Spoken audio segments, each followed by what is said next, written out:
मंगनों की तरह वोट मांगते हैं, अच्छे अच्छे वादे कर जाते हैं, जीतने के बाद वादों को तो क्या अपने बाप दादों को भूल जाते हैं। स्थिति तो आप देख ही रहे हैं, यहाँ कचरा लगभग इतना पड़ा रहता है, 3-3 दिन तक कचरा नहीं उठ पाता, गंदगी इतनी फैली हुई है जिसका कोई हिसाब नहीं है।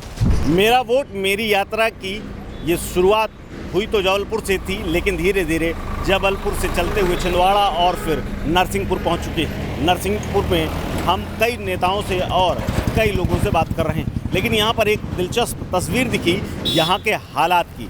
मेरे बाएं हाथ में एक शिक्षा प्रसार समिति का ऑफिस है, जिसकी स्थापना 1994 के साल में हुई थी।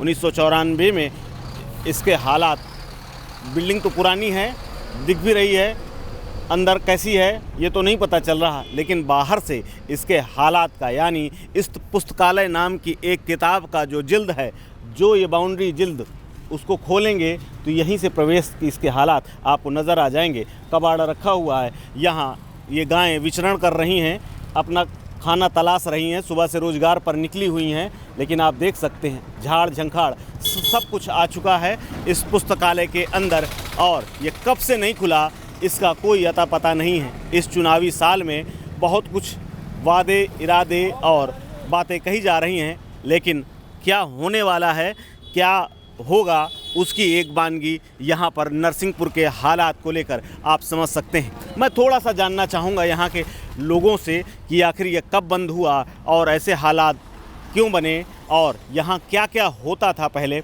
आप यहाँ स्थानीय हैं, ये बताइए कब से ये पुस्तकालय ये बंद है और क्यों ये बंद है, क्या रहा कारण? काफ़ी समय से ये पुस्तकालय बंद है, लगभग 5 से 10 साल करीब हो गए हैं। स्थिति तो आप देख ही रहे हैं, यहाँ कचरा लगभग इतना पड़ा रहता है, 3-3 दिन तक कचरा नहीं उठ पाता, गंदगी इतनी फैली हुई है जिसका कोई हिसाब नहीं है। तो ये बंद क्यों हुआ, कुछ कारण पता चला? आप लोगों को कभी आता था, कोई लोग आते थे इसमें? पहले पुस्तकालय चालू था, चलता था, अब ये अचानक बंद हो गया, इसकी वजह कुछ पता नहीं चल पाई है। तो अब यहाँ जो लोग आने वाले आते थे, अब वो कभी आते हैं, कभी हालचाल लेता है कोई इसका? अब बंद रहता है तो फिर आगे देखते हुए चले जाते हैं।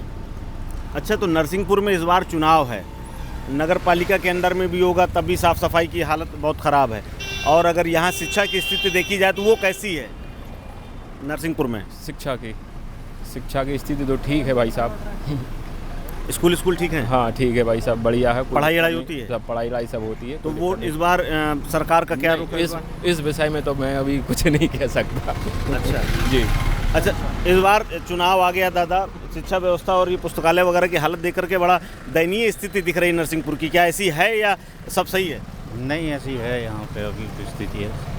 क्या माहौल है इस बार भैया चुनाव का? यहाँ की स्थिति जो पुस्तकालय ये बता रहा है वैसी स्थिति है या इससे अच्छी है शहर की? स्थिति तो गड़बड़ी लगी पड़ी है, वैसी कोई खास नहीं है, लेकिन इतनी कचरा गंदगी, पुस्तकालय तो ठीक है लेकिन मेन रोड है, मंडी रोड कहलाए, जानवर दिन रात खड़े हैं, एक्सीडेंट का दिन रात डर रहता है, बीमारियां हो रही हैं।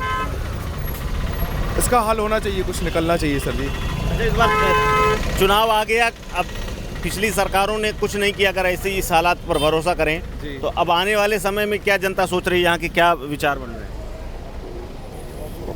माहौल नरसिंहपुर का नहीं आएगा समझ में। अच्छा, क्या कारण है? कुछ विकास नहीं है क्षेत्र में, मतलब कोई चाहे सरकार कोई भी आए लेकिन विकास ज्यों का त्यों लगा पड़ा है। क्योंकि इस बार तो केंद्रीय मंत्री प्रत्याशी हैं आपके यहाँ से, उनके भाई पहले विधायक है ही अभी, और सामने लाखन सिंह हैं, तो माहौल अभी कुछ समझ में नहीं आ रहा किधर इस बार क्या जनता सोच रही है, बदलाव कर रही ना चाह रही या वही सरकार चाह रही? उम्मीद का खेल है भैया, उम्मीद रहेगी जैसी उम्मीद सबसे, तो हर बार चाहते हैं कि अच्छे से अच्छी सरकार आए, हर बार यही रहती है उम्मीद, लेकिन ज्यों के त्यों ही उसका हल रहता है, कोई फ़र्क नहीं रहता है उसका। इस बार आप लोग क्या सोच रहे हैं, क्या विचार है इस बार?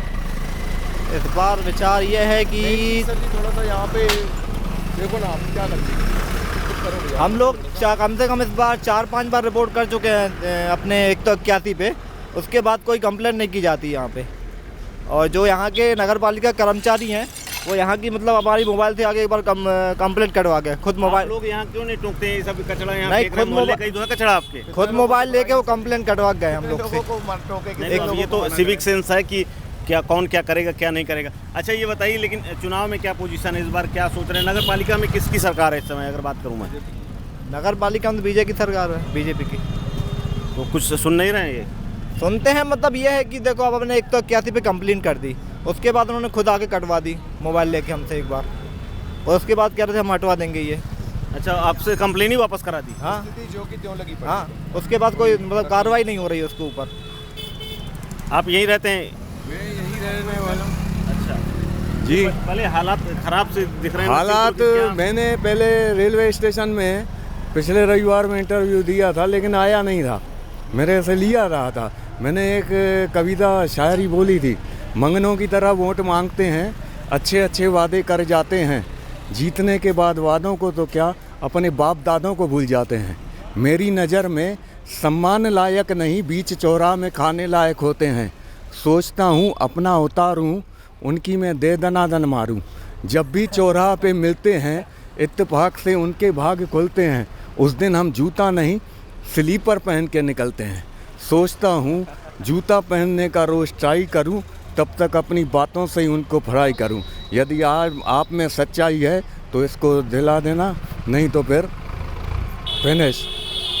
तो नरसिंहपुर में आप किसमें हैं? One India. वन इंडिया में तो नरसिंहपुर के हालात आप देख सकते हैं। चुनावी माहौल भले गरमाया है, यहाँ हाई प्रोफाइल लोग भले चुनाव लड़ रहे हैं, लेकिन क्या इस नरसिंहपुर की किस्मत इन हाई प्रोफाइल लोगों और इन चुनावों से बदलेगी? चुनाव के बाद क्या तस्वीर होगी, ये देखने वाली बात होगी। कैमरा पर्सन फुरकान के साथ कुलदीप द्विवेदी, वन इंडिया हिंदी।